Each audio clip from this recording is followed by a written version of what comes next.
Hey everybody, Sammy here at SFI Sports Cards, back with another video. Today is July 29th, and welcome to the Saturday morning starting lineup. Today, we have an exciting starting 9. I am a fan of several of these players.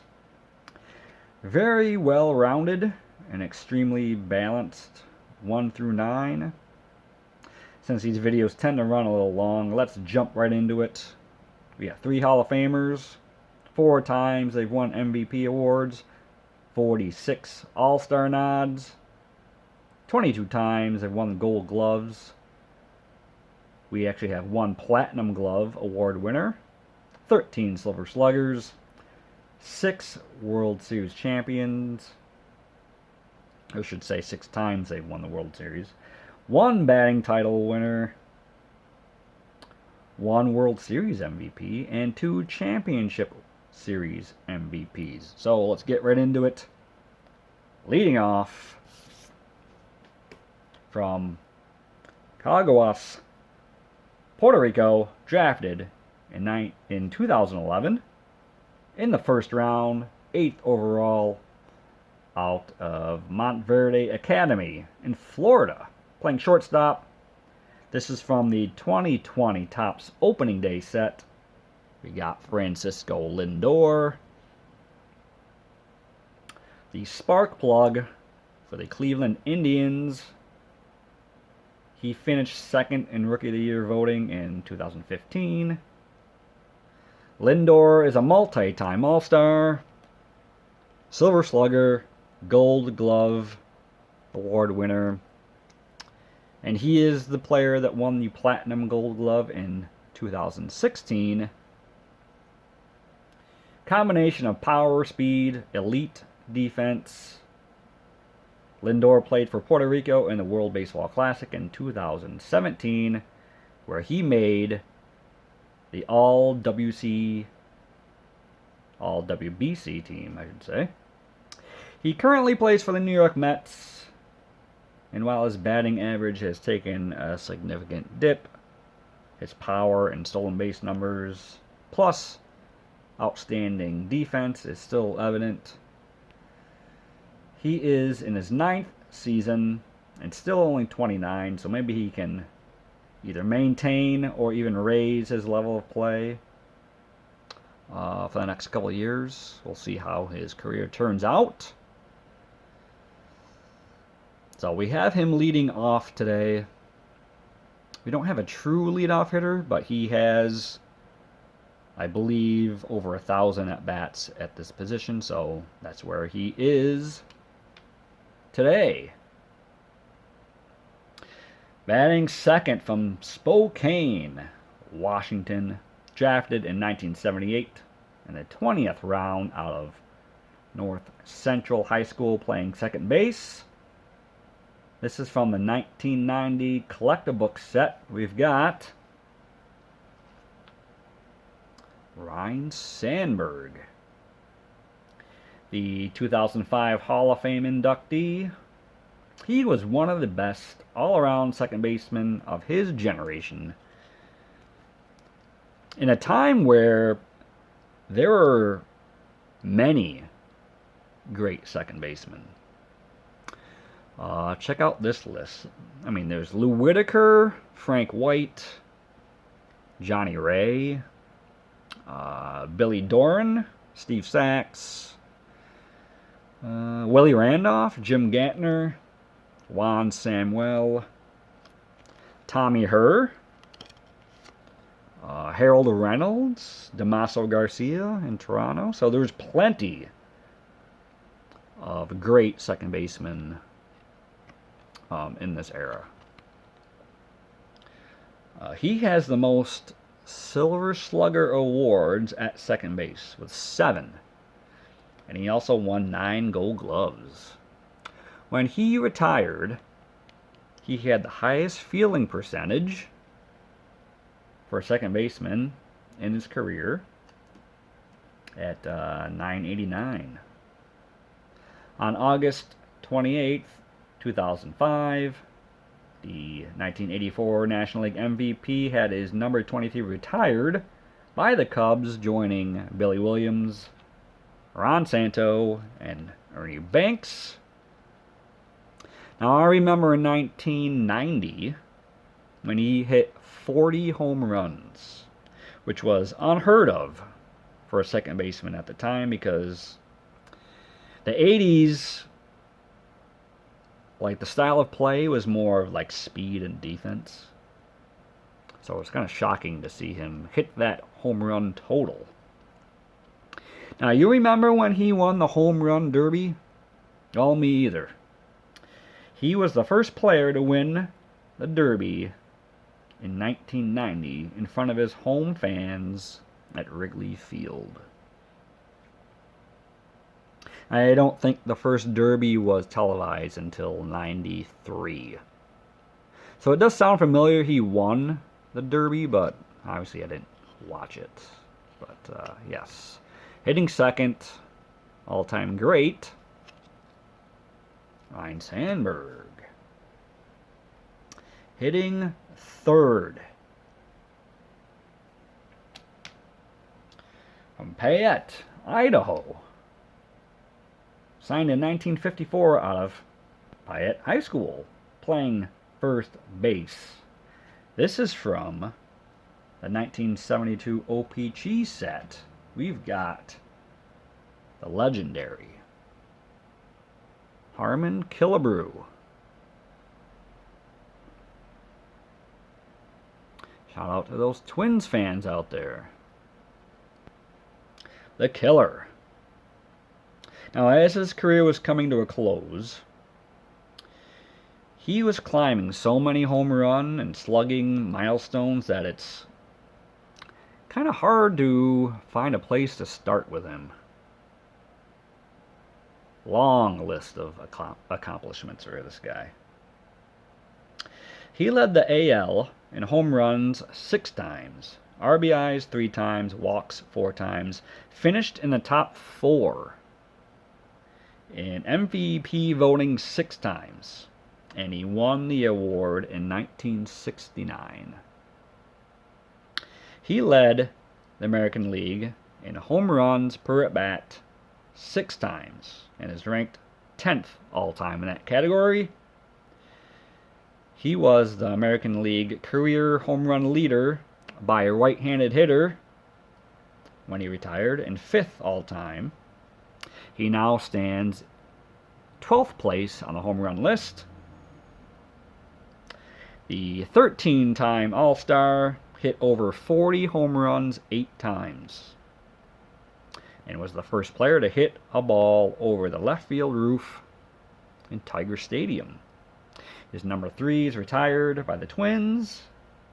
That was in 1975.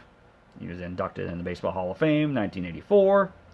Now, it is rumored that the Major League Baseball logo is a depiction of Killebrew, but logo creator Jerry Dior says that rumor is false.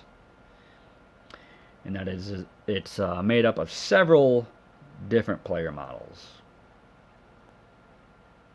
And I believe Killebrew, up to his death, believed that it was based off him, but creator says nada on that. And I still think this guy is overlooked in the hobby.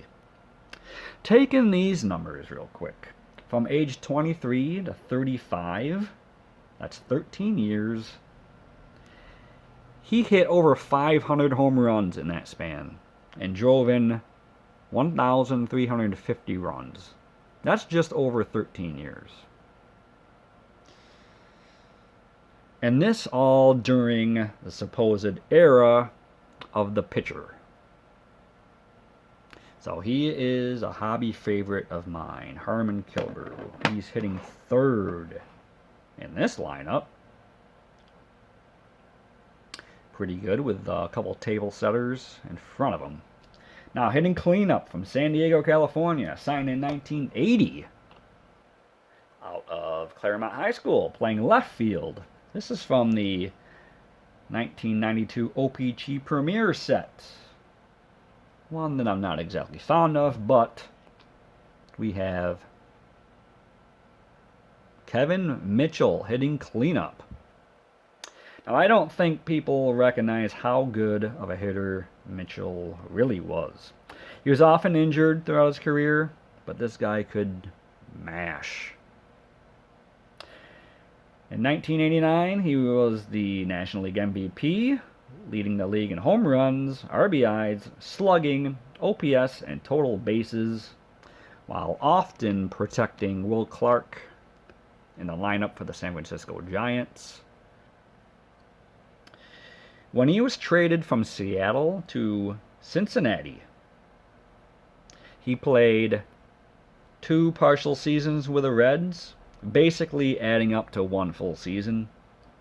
But during that time, in 633 at-bats, he hit .333, 211 hits, 49 home runs, 149 RBIs, slugging percentage of .640, an on-base percentage over .400. He was intimidating, sometimes hostile on and off the field.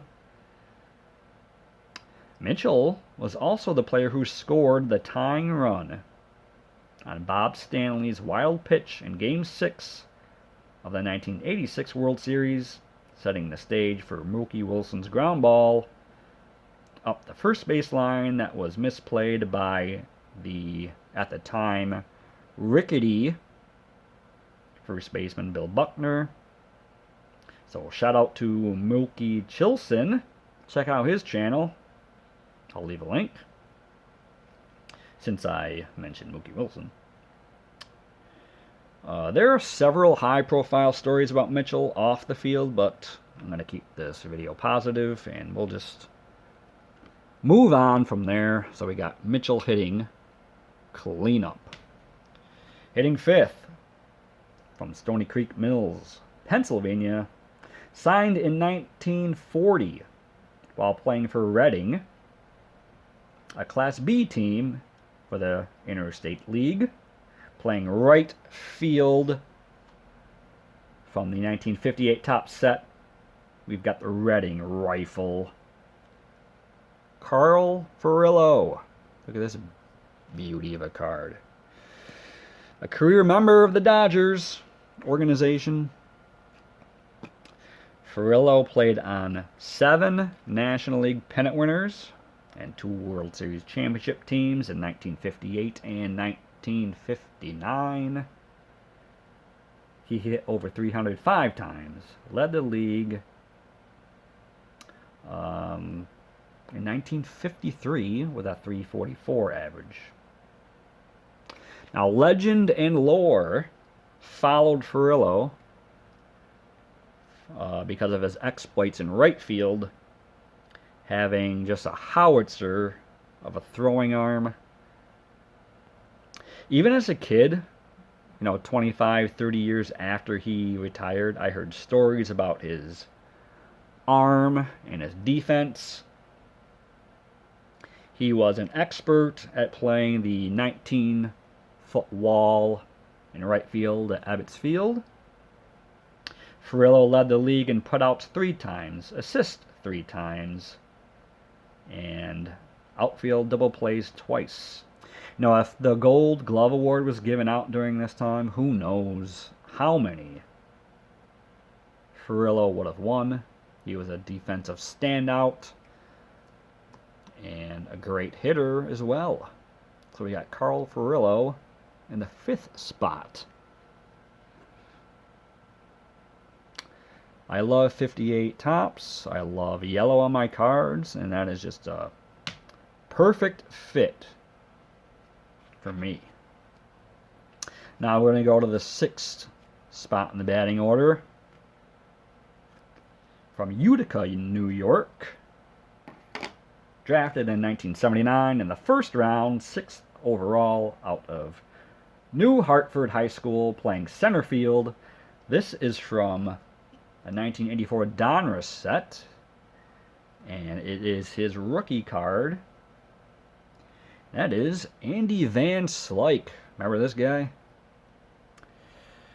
A fine hitter with a combination of power, speed, and outstanding defense.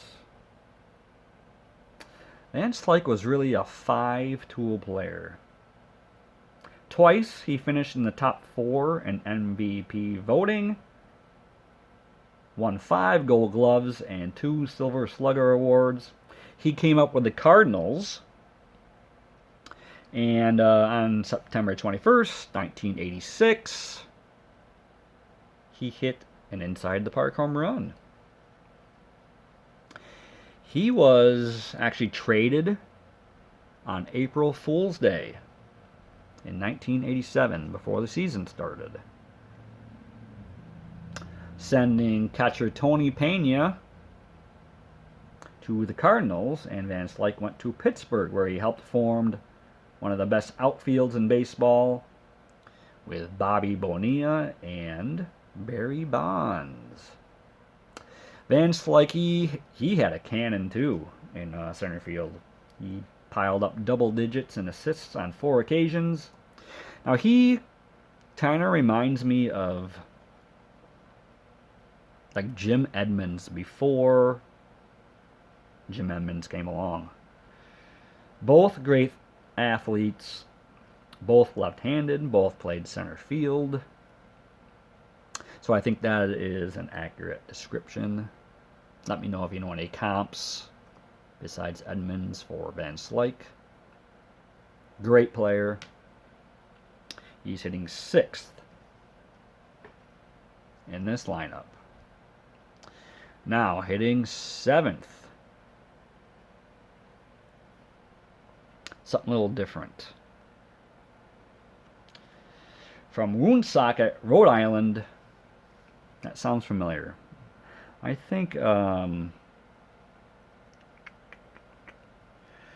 else is from Woonsocket, Rhode Island. Rocco Baldelli. That's right. He is from Woonsocket, Rhode Island. But this guy was signed in 1921, playing for the Worcester Boosters of the Eastern League at catcher. And this is from the 1935-1936 Diamond Matchbook. Blue border set. We've got Gabby Hartnett.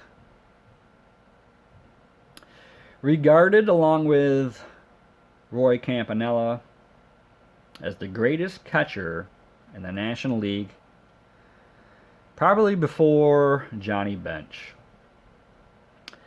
The 1955 Hall of Fame inductee was a force on offense and defense. He won the National League MVP in 1935, hitting .344, and finished second in 1937, hitting .354.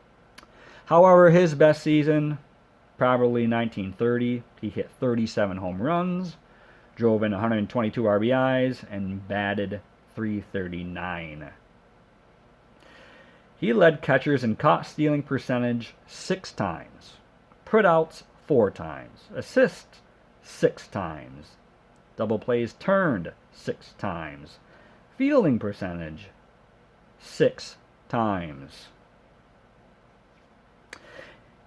But he was on the field for several incredible moments in baseball history. He was the catcher for the Cubs during Babe Ruth's called shot in the 1932 World Series Game 3. He was also the catcher for Carl Hubble in the 1934 All-Star Game when Hubble struck out 5 consecutive Hall of Famers. And Hartnett also hit one of the few home runs in baseball history that has a nickname linked to it. The Homer and the Glowman, which helped propel the Cubs past the Pirates and for them to get to the World Series. Well, he's someone who hardly gets notoriety today, but I would say he's a top 10 to 15 catcher all time, based on offensive and defensive numbers. Just my opinion. But he ranks way up there. So we got Hartnett hitting 7th. Batting 8th from Pittsburgh, Pennsylvania, drafted in 1969 in the 16th round out of Archbishop Moeller High School in Ohio, playing third base. This is from the 1985 top set. We got Buddy Bell. Now this goes to show how deep this lineup is. A player with 2,500 career hits, hitting 8th. He's also a 5-time All-Star, a Silver Slugger, and won 6 consecutive Gold Gloves. A baseball lifer. Son of All-Star Gus Bell, and father of Major Leaguer Mike Bell, and current Reds manager and former player David Bell. Buddy had an 18-year career and was one of the best defensive third basemen of the 70s and 80s. Bell had outstanding range at the hot corner, leading the American League in putouts and assists 3 times, fielding twice, and also in the National League led the league in fielding once. As far as range factor, at third he led the American League 6 times. Playing primarily for Cleveland, Texas, and Cincinnati, Bell never made it to the postseason. He went on to manage 3 teams, Detroit, Colorado, and Kansas City, 3 years each. And I did mention that his son David is the manager of the Cincinnati Reds. Buddy is currently the vice president and senior advisor to Nick Krall, who is the GM of those same Cincinnati Reds. So they are keeping it in the family between Buddy and his son David. That's great to see. I was always a big fan of Buddy Bell. Very underrated. And someday I'll get his rookie card. I've looked for it before, but have not found the one I wanted yet. Okay, batting 9th from Oakland, California, drafted in 1975 in the 16th round out of St. Elizabeth High School.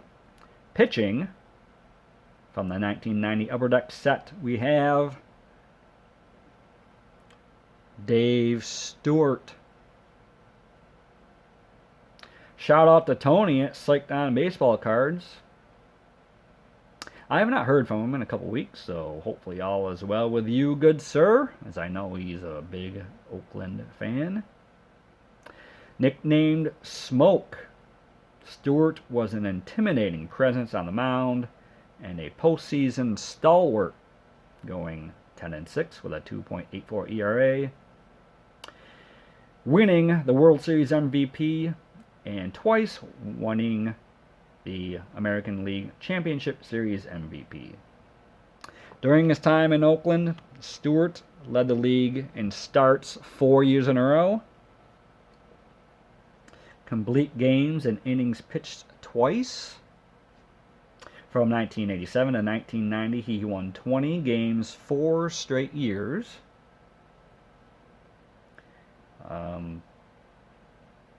And was in the top 4 in Cy Young Award voting each of those years.